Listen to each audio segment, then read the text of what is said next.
The lord. హల్లెలూయా. ఇది నా వాక్యము 15వ తారీఖు 1వ నెల 2026వ సంవత్సరం. మన దేవుడు మనకిస్తున్న గొప్ప మాట నిర్గమాకాండము 15వ అధ్యాయము 26వ వచనం.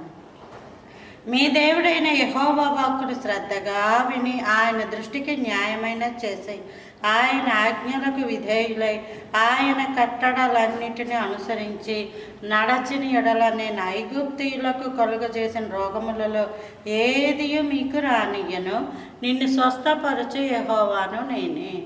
ఈ వచనం మీరు బాగా ఆలకించాలి. లోకంలో ఒక వ్యక్తి నుంచి మనకి సహాయం కావాలి అనుకోండి, ఆ వ్యక్తి చెప్పిన పనల్లా చెయ్యాలి. ఆ వ్యక్తిని ఎదురు ప్రశ్న వేయకూడదు. నువ్వు ఎందుకు ఇలా చేస్తున్నావు, నీ బ్రతికేంటి, నువ్వు ఇంకా మారవా, ఇలాంటి మాటలు అడిగామనుకోండి, వాళ్ళు ఇచ్చిమేమీ ఇవ్వరు. లోకంలో ఇది సర్వసాధారణం.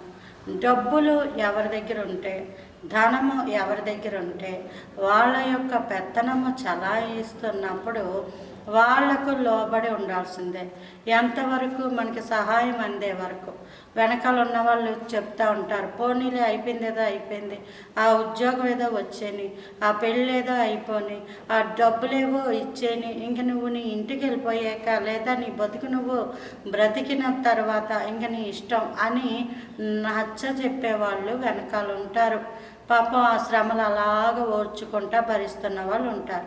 అయితే ఈరోజు వాక్య భాగం వింటున్న నీవు నీ దేవుడైన యెహోవా మాట శ్రద్ధగా వింటే, లోకంలో మనుషులు శాశ్వత కాలం ఏదో గొప్ప సహాయం చేస్తేనే వాళ్ళ మాటలు వినేయాలి, వాళ్ళకి లోపడిపోవాలి, వాళ్ళకి గౌరవం ఇచ్చేయాలి, వాళ్ళకి హోదా ఇచ్చేయాలి, అన్నింటిలో పెద్దరికం ఇచ్చేయాలని ఆశపడిపోతూ ఉంటుంటారు మనిషి.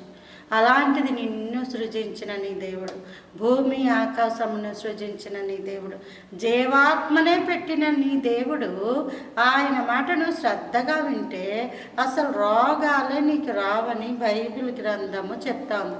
అనేక మందికి రోగాలు వచ్చాయి కదండి అంటే వాళ్ళ సంగతి నీకు అనవసరం. వాళ్ళకి ఎందుకు వచ్చాయో, ఆ రోగం వాళ్ళకి క్షేమమేమో, లేదా ఆ రోగం ఏమన్నా చేతి పనుల వల్ల వచ్చిందేమో, ఏదో మరి అవన్నీ మనకు అనవసరం. కానీ నీ మటుకు నీకు రోగాలు కావాలి అనుకుంటామా? మనం రాకూడదనే కదా అనుకుంటాం. ఏ రోగము మన దగ్గరికి రాకూడదనే కదా అనుకుంటాం.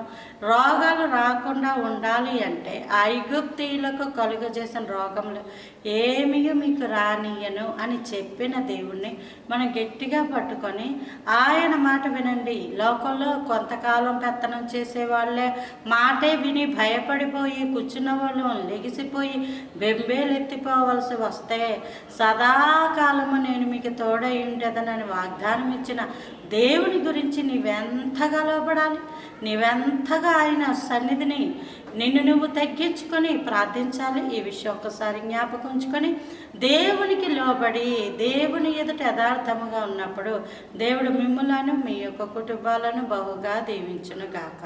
Praise the Lord. ఆమేన్.